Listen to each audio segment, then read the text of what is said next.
Today, the incredible Barbara O'Neill shares her expertise on a revolutionary method to reverse fatty liver in just 14 days.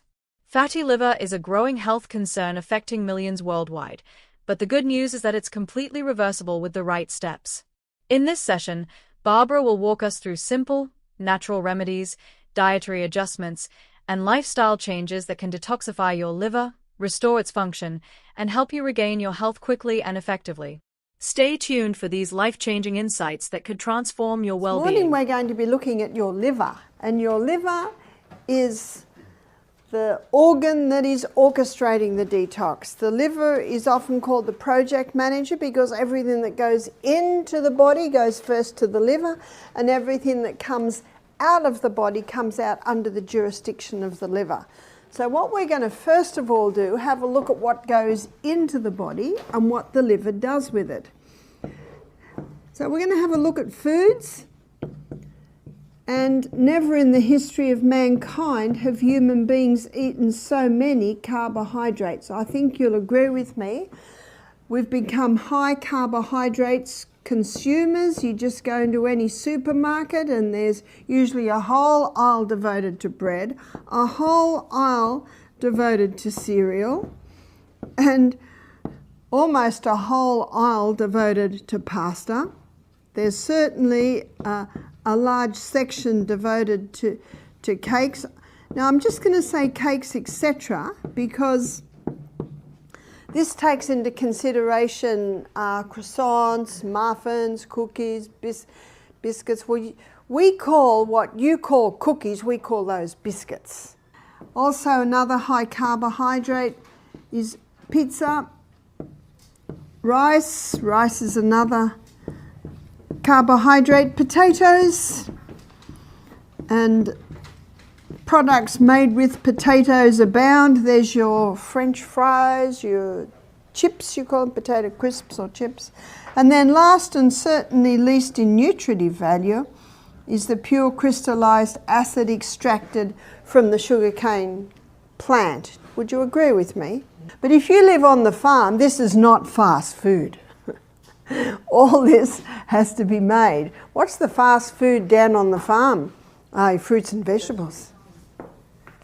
That's your best fast food shop, is your fruit and vegetable shop.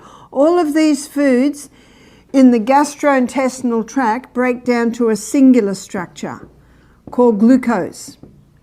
And glucose gets absorbed out of the gut into the blood, goes on the M1 main highway, portal vein straight to the liver. And then the liver determines what happens to that glucose. And the first place it goes is to the cell. So the glucose goes into the cell under the action of insulin. It goes through a 20-step pathway. And that 20-step pathway gives us 2 units of energy. The end result of the 20-step pathway is a chemical form of glucose called pyruvate. And pyruvate is the chemical form of glucose that gets fed into what's often called the powerhouse of the cell, because this 8-step pathway delivers to us 36 units of energy. The liver, often referred to as the body's detox leader, is responsible for filtering everything we consume. However, the uncomfortable reality is that our modern diets are damaging it. Stores are filled with carb-dense foods such as bread, pasta, and sugary snacks, overloading the liver with glucose. Excess glucose is then turned into fat, contributing to the growing problem of non-alcoholic fatty liver disease. What many fail to realize is that foods like pizza, chips, and even rice strain the liver far beyond its capacity. Instead of focusing on detoxification, it ends up overwhelmed by fat. Conversely, fruits and vegetables offer relief to the liver, supporting detox processes and preventing fat accumulation. It's essential to stop harming our bodies with excessive carbs and prioritize foods that nourish and heal. You see, on this high carbohydrate diet, the poor old pancreas is getting screamed at all day. More insulin, more insulin, more insulin. But on this diet, the pancreas is getting a break and it starts to revive. People with high cholesterol levels came back to normal. And what are we told we've got to do if we want to get cholesterol levels down? stop the meat, butter, cream, cheese, eggs. Am I right? Yeah, and the drug, that's true. The cholesterol levels were coming down. Atkins scratched his head. His cancer patients were going into remission. Do you remember yesterday? And I do admit I am guilty of information overload. But cancer cells consume 15 times the glucose of any other cell. So when you drastically stop these high glucose foods, the cancer cells can actually self-destruct when they're not getting the glucose they need. What Atkins discovered is that these 3 food groups are the essential food groups. What does essential mean? Body doesn't make, you got to put it in. Fibre is essential because our gut needs to be swept every day. That's what fibre does. Essential because it's in the fibre part of the food that you'll often get a concentration of your nutrients. Did you know that the highest concentration of nutrients in the potato is just under the skin? And when you peel your potatoes, you lose that. We're very thankful to Jamie Oliver, who got people to leave the skins on their potatoes. On a high-carb diet, the pancreas is constantly being overworked, producing more and more insulin until it becomes exhausted. However, when we reduce our intake of glucose-heavy foods, the pancreas finally gets a much-needed break and begins to recover. Interestingly, individuals with high cholesterol levels notice significant improvements, not by avoiding butter, cream, or eggs, but by cutting down on carbs. We've been misled to believe these foods are harmful, yet it's the excess carbohydrates that are the true culprits. Cholesterol levels dropped, and even cancer patients observed a reduction in tumor size. Why? Cancer cells consume glucose at a rate 15 times higher than normal cells. When glucose intake is restricted, these cells are starved, slowing their growth. Foods like butter, eggs, and cream are actually beneficial. They don't cause insulin spikes and contribute to better overall health. Additionally, fiber plays a key role in gut health, helping to cleanse the digestive system and enhance nutrient absorption. Even keeping the skins on potatoes can provide a boost in nutrition. The reality is this: fatty liver disease is driven by sugar, not healthy fats. Whereas dandelion, lion is the king of the jungle, and I think dandelion is the king of the herbs in the garden, because dandelion is a bitter herb. If you were to bite it and eat it, it's very, very bitter. And you've heard the old saying, sweet to the mouth, bitter to the stomach. Sweet to the mouth, bitter to the stomach. Think of that with sugar. Sugar is sweet to the mouth but very bitter to the stomach. Whereas your bitter herbs like dandelion, they're bitter to the mouth but very sweet to the stomach, because it's the bitter herbs that stimulate the liver to release its digestive enzymes, and also the bitterness causes the stomach to release its digestive enzymes too. Dandelion is the liver herb. Your liver is a recoverable organ. It's the only organ in the body that has the ability to regrow or recover. That's why they can do a liver transplant on just a little bit of liver, and the liver will regrow. And I'm so glad that God made the liver a recoverable organ, because some of the things that people are doing to their body, in ignorance, mostly granted, if we didn't have a recoverable organ, some of us wouldn't even live past our 20s. But God, in His great wisdom and mercy, made the liver to be a recoverable organ. And these herbs help stimulate the liver to regrow and to recover. Cancer cannot get a hold on the body if the liver's working in optimum performance. Now, how can we eat this? How can we eat the dandelion?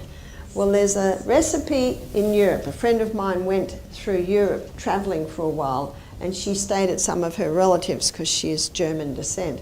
And she said that they make this wonderful hot potato salad.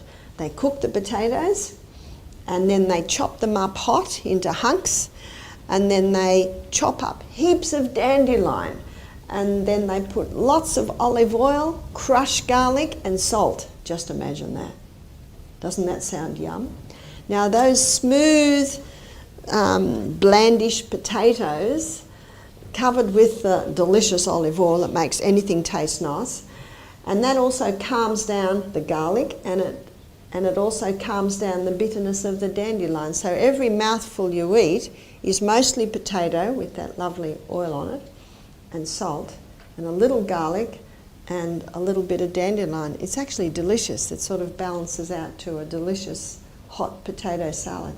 Now, this lady suffered from iron problems. She said, I had no iron challenges when I was in Europe. She said, I think it's because I was eating the hot potato dandelion salad every day.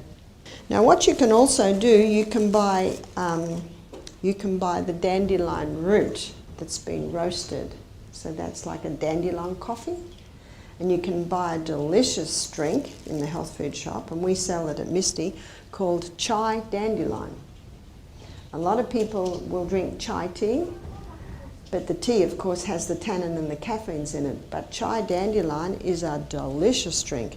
A lot of people don't like herb teas because they say they're tasteless and bland. Not chai dandelion. Chai dandelion is a delicious drink, and it has a whole lot of herbs and spices with it to give it that beautiful flavour.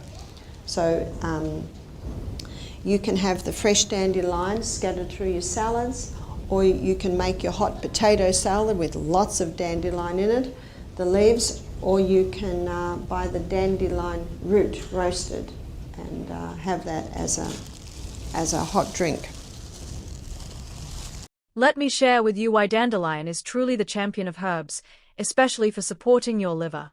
While it may taste bitter, it brings incredible benefits to your stomach and is exactly what your liver needs to heal from fatty liver.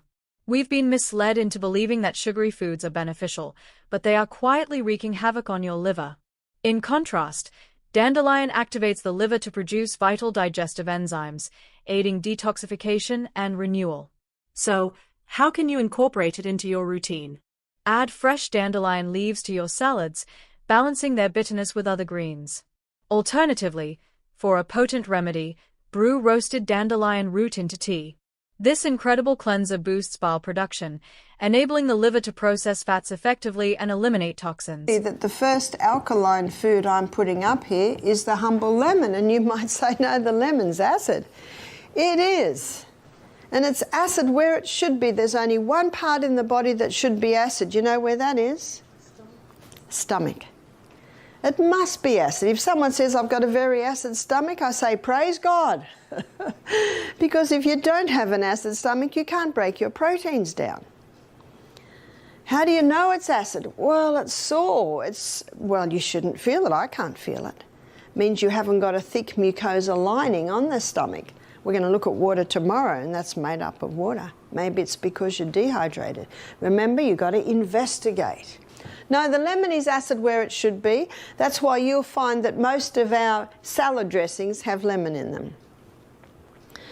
But when it is broken down in the gut and the minerals are dispersed and absorbed into the blood and thus to the tissues, it has an alkaline effect, because the lemon is high in the alkaline minerals, which is sodium and potassium, calcium, magnesium and iron. These are the alkaline minerals, and the lemon is high in the alkaline minerals. Don't you love the lemon? Every home should have a lemon tree. And if you're in a unit, you can have a lemon tree in a pot on your veranda. And one liver herb that many people don't realise it is the lemon. So a great drink in the morning.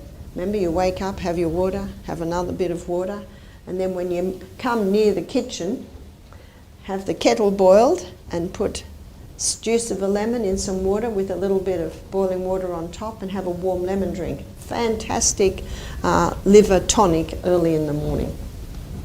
Also, the lemon is an internal alkalizer, so that will do a few things too. According to Barbara, a liver-friendly herb that often goes unnoticed for its incredible benefits is the simple lemon. She always suggests starting your day with a refreshing lemon drink. Upon waking, drink some water first, then boil the kettle and squeeze half a lemon into a cup of warm water, not boiling hot. This creates an excellent liver tonic.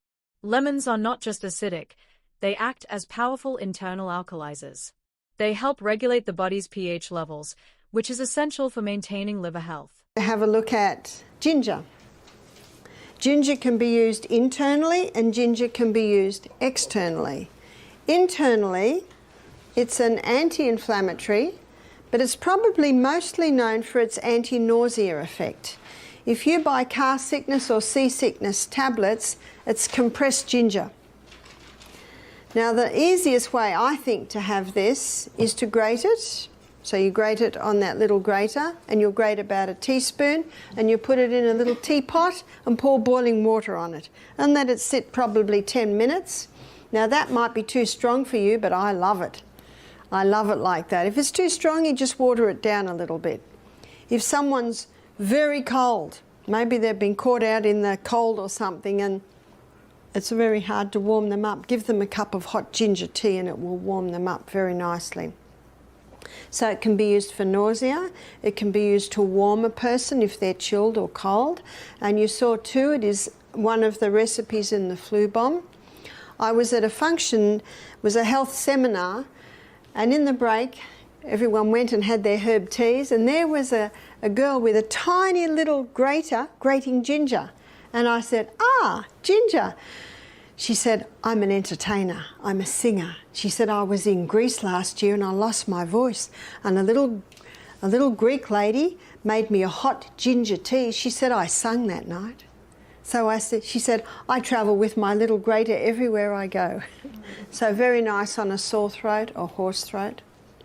According to Barbara, ginger can be used both internally and externally, but it's best known for its anti-inflammatory and anti-nausea properties.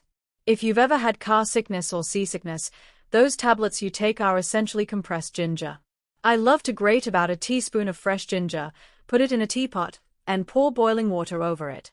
Let it steep for about 10 minutes. It's strong but powerful. If it's too intense, you can always dilute it. Ginger tea is fantastic for warming the body, especially if someone has been caught in the cold.